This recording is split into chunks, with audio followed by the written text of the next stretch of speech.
Episode number 66, IRONMAN Boulder with Erik Greenfield. Welcome to the pursuit of the perfect race. I'm Coach Terry Wilson, and with each episode, I bring stories of athletes to you that share their experiences at races in order for you to learn how to have your perfect race. We will hear stories from athletes of all ages, abilities, and races of all distances. So regardless of where you fit in, there's something in it for you.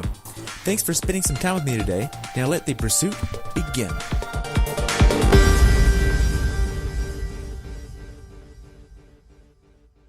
Hello everyone and welcome back to the Pursuit of the Perfect Race. Today I have the pleasure of talking with my friend Erik Greenfield about his recent race at IRONMAN Boulder in wonderful Colorado. This race took place on June 10th, 2018, where he had a very respectable time of 11 hours, 58 minutes, and 23 seconds. The temperature on race day was 67 and rose to 95. Water temperature on race day was 68 and the roads on race day were over 100 degrees. He's been doing triathlons for 5 years now. Welcome to the show, Erik. I look forward to hearing about your race at Boulder.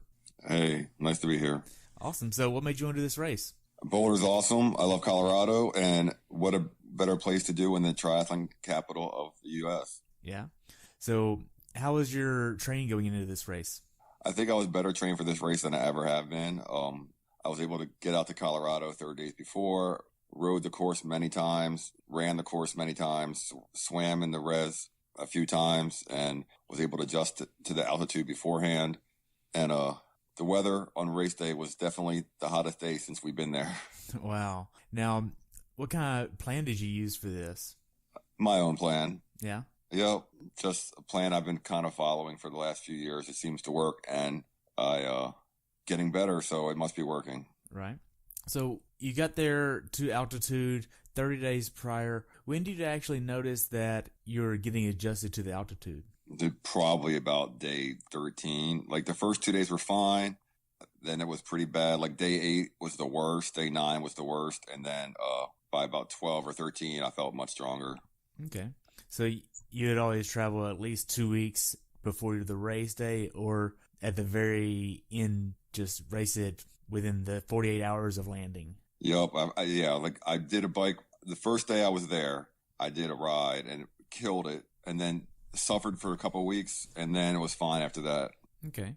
So did you get injured in training at all? I had just a little bit of a hamstring tweak, probably about 4 or 5 months before the race, but that was about it. Wow. That's what I get for trying to do a 5K and run it hard. So my body's like, no, you don't run fast like that. You run long and slow. Gotcha. So how many hours did your training max out at per week? It's probably about 18. Wow. 18 hours per week, yeah. What was your longest swim, bike, and runs?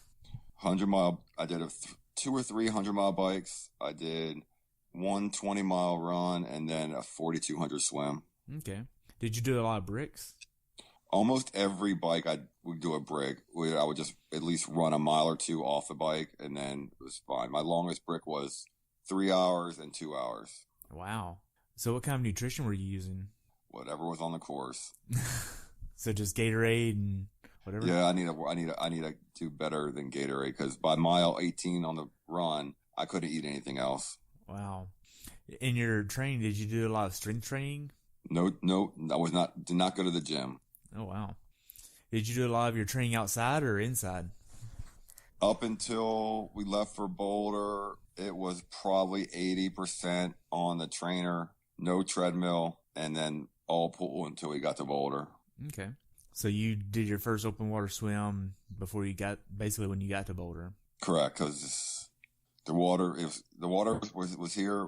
So the lake we swim in here was too cold, and then we were just ready to go in. They had a sewage leak into the water, so then it was another 2 weeks, and then I had to leave for Boulder. But then now it's 80 degrees, so I'm swimming probably next week sometime. Wow. But yeah, too cold. And then the weekend we were going to go swim. 15 million gallons of sewage went into the lake, so then nobody swam again for 2 more weeks, and then I had to leave. So yeah, Boulder was my first open water swim this year. Man, now what specific workouts did you do that gave you the confidence to go into this race prepared? Let's see. I really didn't do any specific work. I did let's see. I don't think I just haven't done any specific workouts. I would say I think I maybe did a few interval runs. lots of training on Zwift, climbing the mountains on Zwift, and just pool work. Not a good swimmer. I need to start doing more drills, and I would just swim in the water, just long sets. Okay. Were there any days during training where you just mentally didn't want to train? Every day. Every day. So how'd you get past those? You just got to suck it up. Every day. My wife's like, you haven't gone out for your training run yet? I'm like, no. This is like, yeah. So a lot of times I think one of the things I did was I tried to run in the hottest part of the day because I knew it was going to be hot in Boulder, not as hot as it was. So instead of running at 6 a.m., I'd wait until 5 and then go run at 5 so I could kind of be acclimated the best I can. But other than that, yeah. Wow. So when you're not training, what are you doing? I'm always training at some point. You mean not training during the day or not training in between races or whatever? Well, you're not training or racing. What are you actually doing? Trying. I don't know. Like a daytime job or anything? Yeah, right now I am in between. So I have on a sabbatical right now. So nice. Yeah. So how big of an issue was balancing life, work, and training? It's not that hard when you're on a sabbatical, but yeah, I was able to train almost more than I was able to ever train before, where I didn't have to balance work and training. It was more training and just recovering. Okay. So what was your taper like going into this race? Standard 2-week taper, reducing just the amount of time per day, and the second week, let's see, 2 weeks out, just reducing the amount of time, and then the week of was just very minimal, couple hours here per day. Okay. So did y'all get an Airbnb? I think you and Kitty and I had an Airbnb for about a month leading up to the race. Very small quarters. You never know anybody really until you live with them. So it was good. We didn't kill each other. So, gosh. Now, what was your mindset going into this race? I was calm. I was confident. It's just like, especially when the temperature came out, I was like, it is what it is. I don't have any specific goals. Leaving, I was like, going out there, I was like, I'd love to do sub 12, and I get out of the swim, which 128 for me is a great swim, not without a current, and then get off the bike. I'm like, okay, that's pretty cool. It's like I got 10 hours to do the marathon at that point. Get about halfway through, and I was like, okay, now I'm looking at my time. I was like, oh, maybe I can make sub 12 now. So I really don't try to put any huge expectations on myself. Like, okay, if it happens, it happens. I don't try to, especially with the heat and the conditions that day, I didn't want to push myself extremely hard. So by the time I got halfway through the marathon, it's getting really hot. It felt like there's one section of the course where you're running uphill directly into the sun with no shade or anything. They said it feels like temperature was like 113, and I had to walk at that point. And then I was looking at my watch. I'm like, okay, let's kick it up. And I made sub 12 by a minute and a half. So I was happy. Wow. I know it got really hot. Before the race actually started, though, when did you check into the Ironman Village and get all your stuff? The first day, I think it was Thursday. Yes. Thursday, like at 10:30. I was there because I knew Friday would be packed. And Thursday walked right in and got my stuff. I was out in like 15 minutes. Okay. How was the check-in process? Is it pretty much standard Ironman stuff or anything? Standard Ironman procedure. It was pretty good. Actually, I was in the AWA line, which had one person in it, and that took longer than the line next to me, which was the regular line, which they had 2 or 3 people in it, but all the AWA people got there first, obviously. Okay. So what was your final workout going into this race? Saturday, I did a half an hour bike and a 10-minute run. Okay. All easy, or was there any intensity? All easy. All easy. It was heating up on Saturday already. It was like 94 by the time we did it. We checked our bikes into the res. We rode to the res for a 30-minute bike, and then a 10-minute run at the res, and it was already heating up by then, like 93, 94. So. Okay, so whenever you checked your bike in, did you take some air out of your wheels? Yes, I took about, I don't know, when I checked them on Sunday morning, it was like 50. So yes, I took a lot out of my tires. I'm a big guy, so I run 115. So. Okay, and you did that because you didn't want to have a pop tire due to the heat? Correct. It was the first time I was running latex tubes, so I know they're extra sensitive, and definitely let air out of my tires because of the heat. Okay. Now, after you got your bike checked in, do you have a certain meal that you like to get before the race? I have no standard meal. Whatever I see in front of me, I'll eat it. Kitty made dinner. I think she made? She made chicken and salmon and some, forget what it was, some broccoli and sweet potato. So I was like, I ate it. It was fine. Maybe I should do that every race since I had a PR. Yeah. So do you have a certain time that you try to get in bed the night before the race? As early as possible. I think I went into the bed at 7:30, took a Tylenol PM, and then was probably asleep by 9 because I can't go to bed early. But yeah, I got 7 hours sleep, which is plenty. I've done races with 4 hours of sleep, so it's really good for me. Okay. You get up the morning of the race. What's your race day morning ritual like before you go to the Airbnb? I don't have one.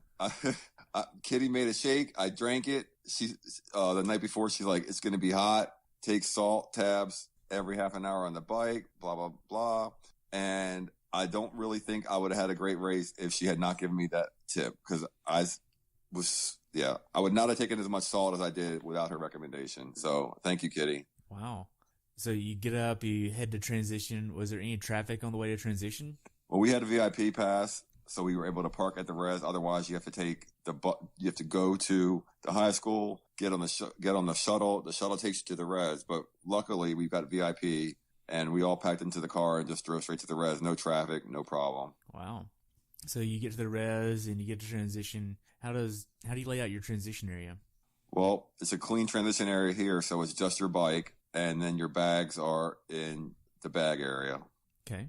And there's 2 tents there for changing, obviously, and you are putting in your PSI for the wheels. You're putting in 115. You're loading up your nutrition for your bike. What kind of nutrition are you using?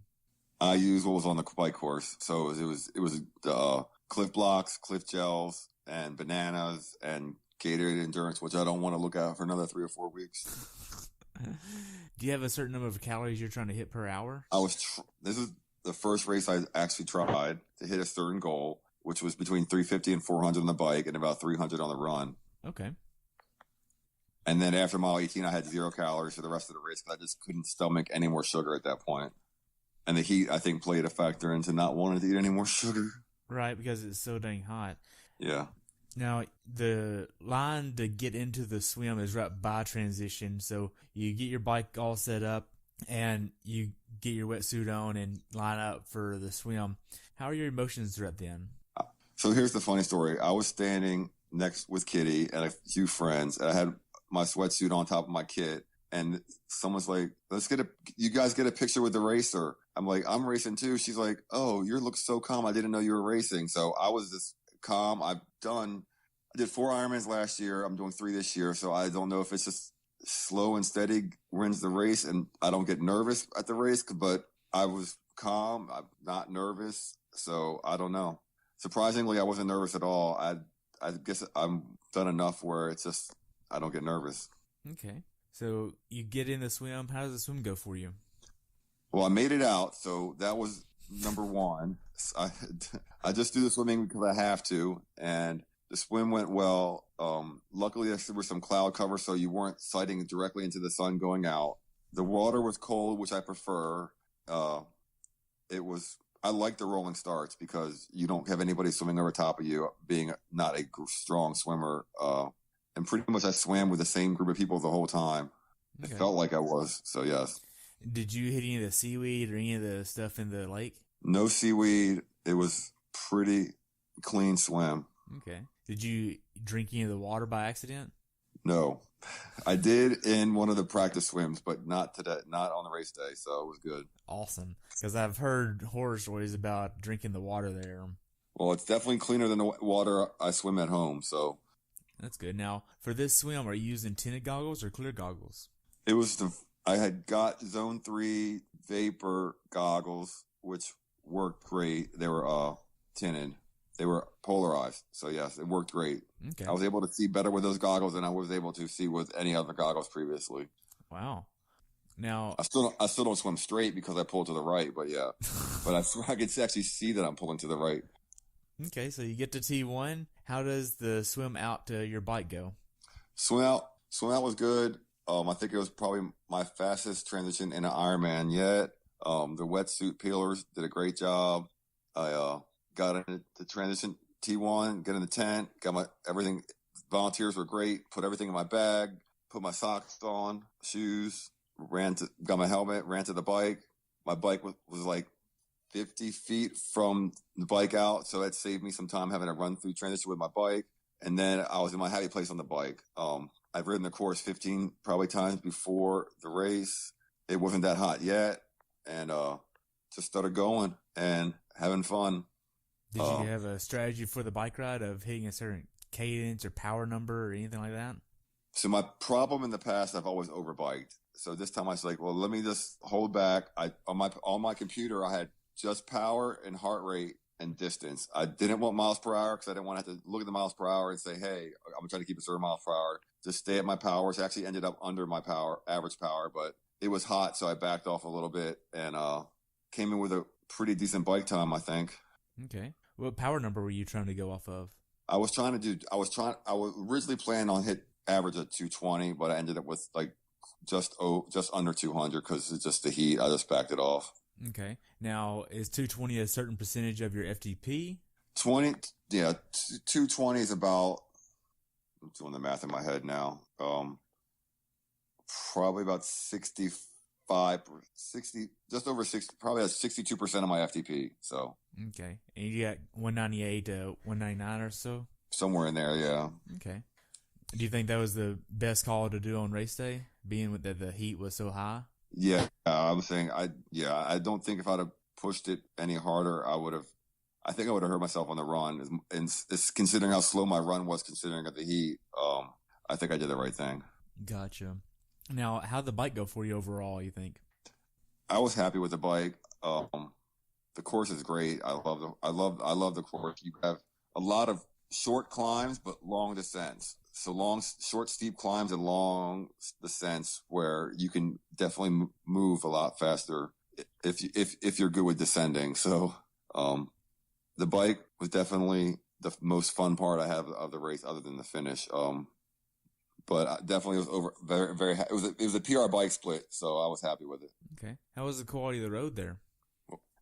95% of the road was fine. There was a couple spots on hygiene that was beat up, but I was very happy with the quality of the road. Okay, how were the aid stations? Aid stations, as normal, were always awesome for Ironman. All volunteers come out, do a great job. Always happy with the quality of the aid stations Ironman puts on. Okay. How well did you execute your bike strategy? What was that? How well did you execute your bike strategy? I think I did well, other than like I said before, I cut back on the power considering it got so hot so fast. Other than that, I executed the way I wanted. Okay. As far as I took in the bike strategy. I was trying to take in 100 calories every 15 minutes, so I was able to maintain that. Getting more gels and blocks from volunteers as needed. I don't like carrying a whole bunch of stuff on me, so I try to use what's on the course, but I think I need to change that to improve. How would you change it? Carry, I think I want to switch to a non-sugar based on the bike, just because I can't take sugar in for 10 hours, 11 hours straight. My body doesn't like it.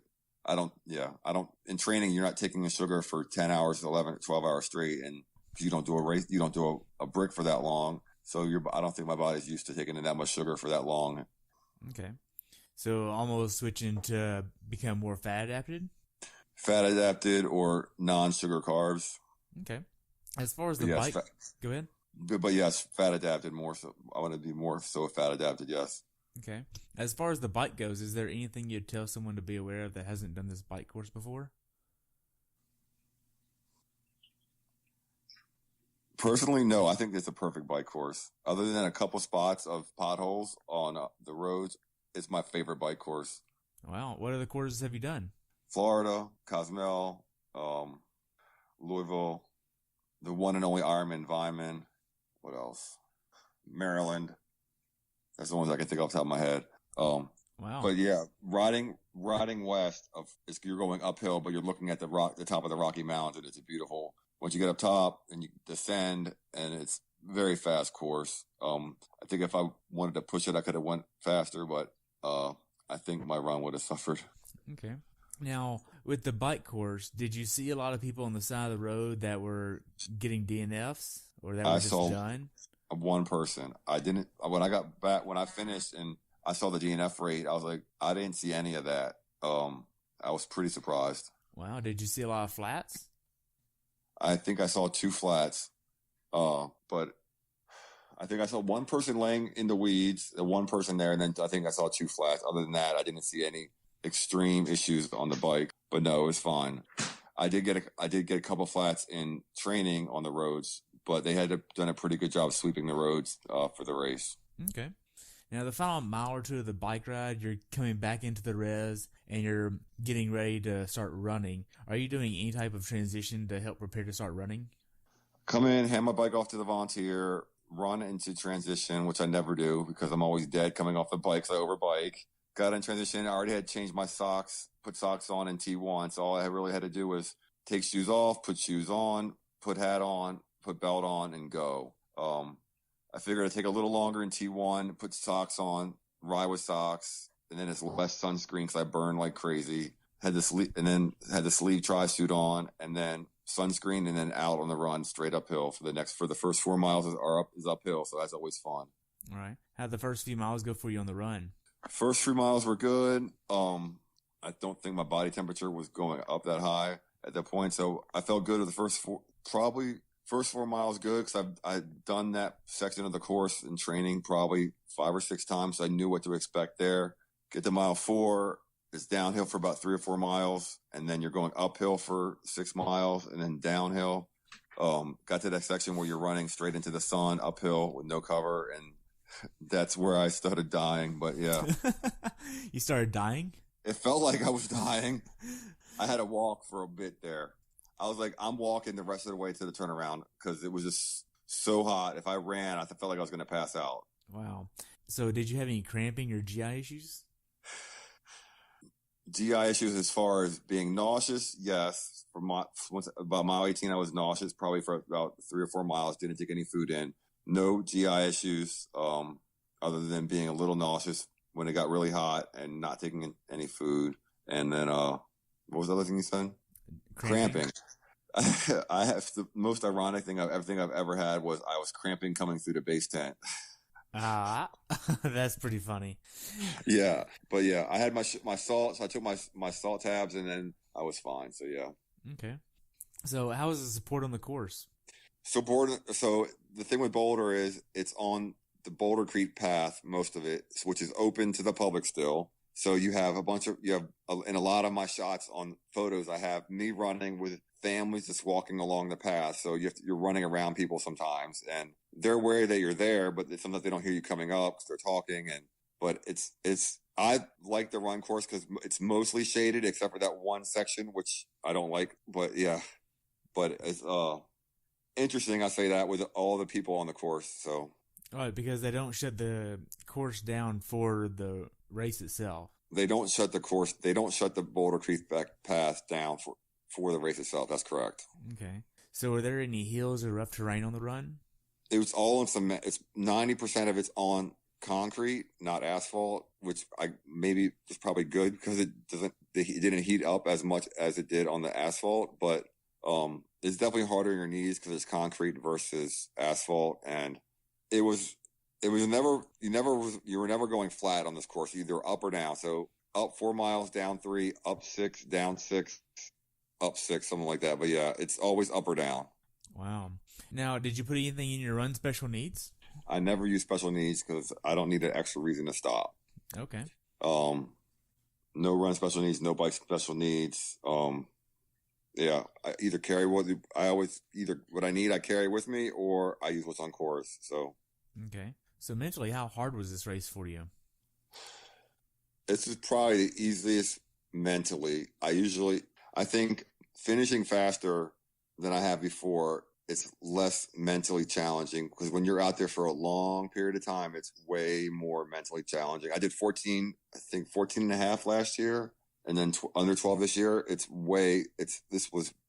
It's more mentally challenging when you're out there on the course for a lot longer than short period of time. The shorter you're on the course, it's harder physically, but it's less mentally challenging. You're going harder. You don't have time to think about all the mental things going on. Okay. Now, what changes did you make in your training from last year to this year? Well, last year I got there 8 days before, and then it was on race day, it was the worst day I felt since I had been there. So, and then this year, my ninth day was the worst. So I think if you come 8 days before, don't do that. Either come 12 days before or 48 hours. Don't come in that middle ground, because we came out Sunday, raced on Sunday. And race day, I felt the worst of the whole time I was there. Wow. And then this time you had a whole month to kind of get ready for Right. and everything. And then driving back home on that Tuesday after isn't really a good idea, apparently. No. Okay. I drove home Tuesday from the race. I would like to stay longer, but yeah. Tuesday I was definitely tired, because Monday you're still on the high, and then Tuesday you're very tired on Tuesday. Okay. Were there any places on the run course that just made it hard mentally to get through? The only part mentally draining on the course was mile 18 to 20 running uphill into the sun at 5 o'clock. So yeah, it was the hottest part of the day, uphill into the sun, no shade. And that's where I was like, okay, that's the part where it was just physically hard, and I just walked that part of the course. So.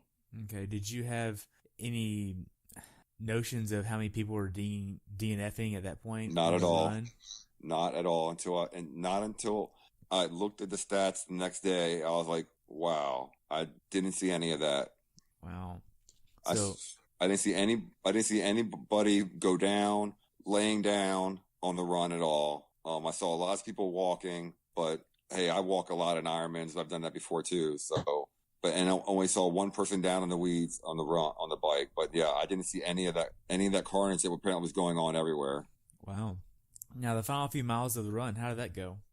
It was a sufferfest, because I couldn't take nutrition in from mile 18 on. So I was just straight water for the last 8 miles. The mile markers were definitely off. They were either, for the first half, they were all long, and then the second half, they were all short. So you never knew really where you were true race distance. So I hit mile marker 25. I look at my watch. I was like, okay, I have 20 plus minutes to hit sub 12. I was like, great. So I was taking it a little easy.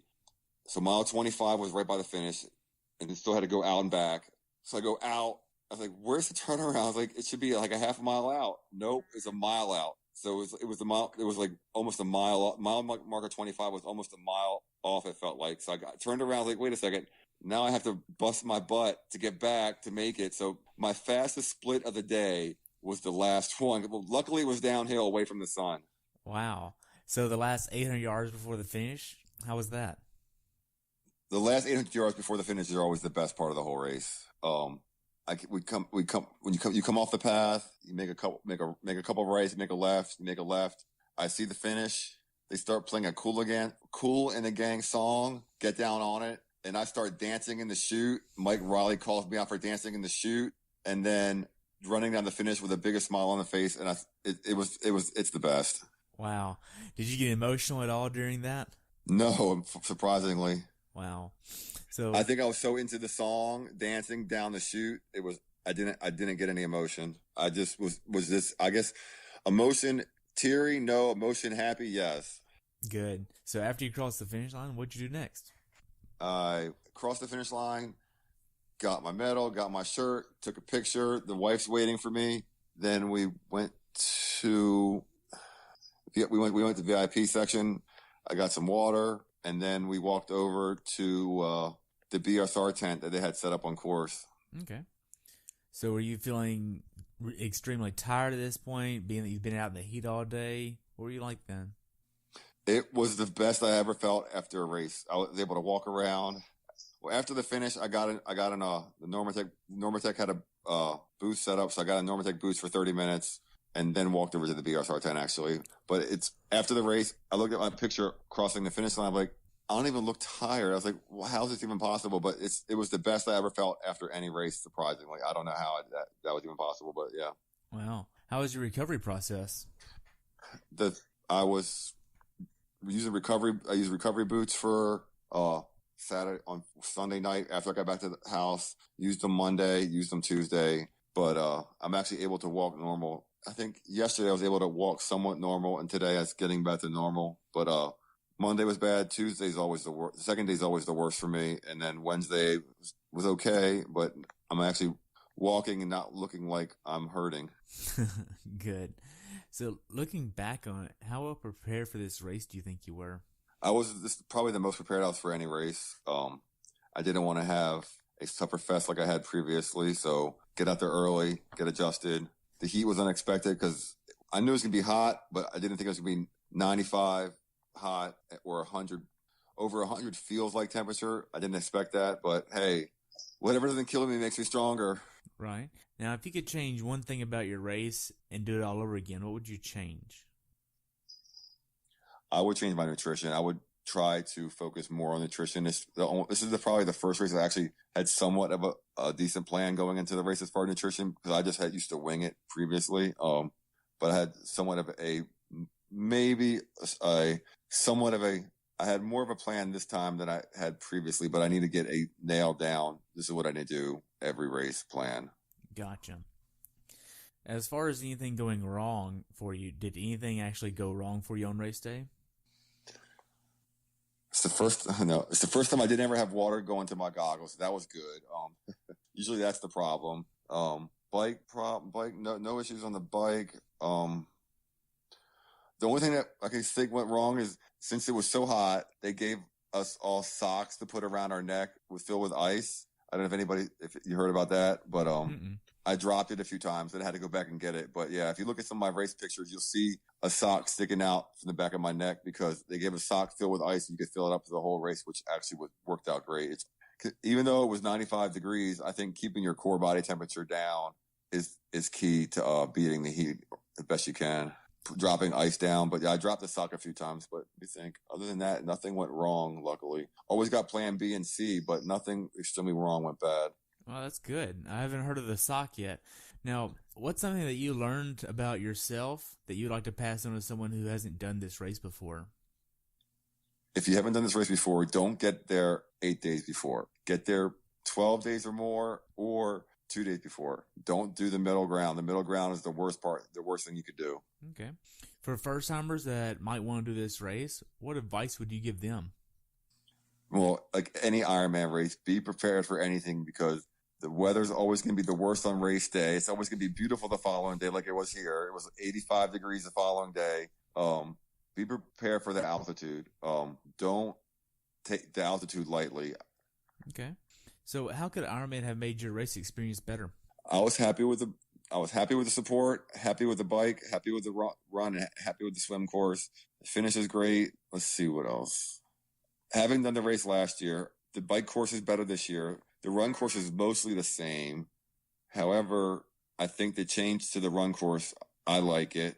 Yeah, I think this is how can they make it better? Let's see. I'm sure they could do something, but I don't know. Have hot dogs on the course. Wow. But yeah, no, it was definitely, if you wanted to, I would definitely say this is a must-do race for anybody. Okay. So we covered a lot about your race. Do you have anything else you'd like to add? I don't think so. I'm trying to think. I'm saying Boulder's great. It's one of the most bike-friendly towns I've been in, so you definitely want to get out. And just biking was my preferred method of transportation, actually. It's surprising because they have bike paths. You can go anywhere faster on a bike than you can in a car, especially in rush hour in Boulder. So I brought my gravel bike just as a get around bike for Boulder, because it makes it much more efficient than trying to sit in traffic, and it's fun. I don't know. But yeah, just do the race next year, Terry.